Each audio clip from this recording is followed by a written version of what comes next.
আসসালামু আলাইকুম প্রিয় দর্শক, আশা করছি ভালোই আছেন। আপনারা হয়তো ভালোভাবেই জানেন যে কোয়েল পাখি যখন ডিমে আসে তখন কিন্তু লেয়ার ওয়ান খাদ্যটা দিতে হয়।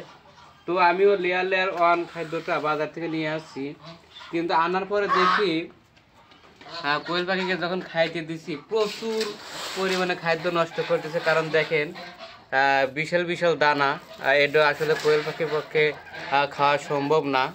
তো যার জন্য আমি এখানে এসে যে চালুন দিয়া সব ভুট্টাগুলো যে আলাদা করে নিয়েছি, বড় বড় যেগুলো দানাগুলো সেগুলো আলাদা করে নিয়ে যে আমি এখন ব্যালেন্ডারে পিষাচ্ছি আর কি। তো দেখেন ব্যালেন্ডারে পিষাইলে কতটা সুন্দর এবং মানে যে খাওয়ার উপযোগী হয়ে যায়। তো আপনারা যারা কোয়েল পাখি ডিমে আসার পরে লেয়ার ওয়ান খাদ্যটা দেন, তারা অবশ্যই সরাসরি আমার না দিয়ে আপনারা একটু বাজার থেকে ভাঙা আনেন। আর ব্যালেন্ডার থাকতে পারে, আপনারা কিন্তু ভাঙা নিতে পারেন, তাইলে কিন্তু আপনার পাখি খাদ্য নষ্ট করবে না।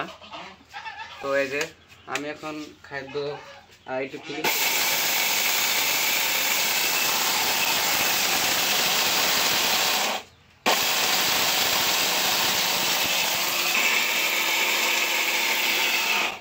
তো এই যে দেখেন ছিল কিন্তু এইরকম বড় বড় দানা, আর এখন দেখেন কীরকম হইলো। একদম মানে যে কোয়েল পাখি খাওয়ার জন্যই এখন উপযোগী একটা খাদ্য তৈরি হয়ে গেল।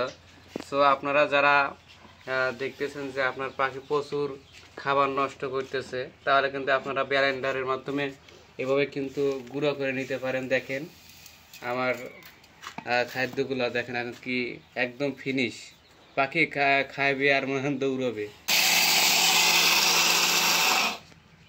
এই দেখেন আবারও আপনাদেরকে দেখাই যে ফিনিশিং করার পরে দেখেন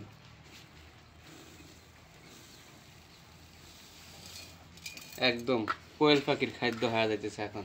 ঠিক আছে, সো ভালো লাগলে আপনারা এই পদ্ধতি ইউজ করতে পারেন। ধন্যবাদ, ভালো থাকবেন।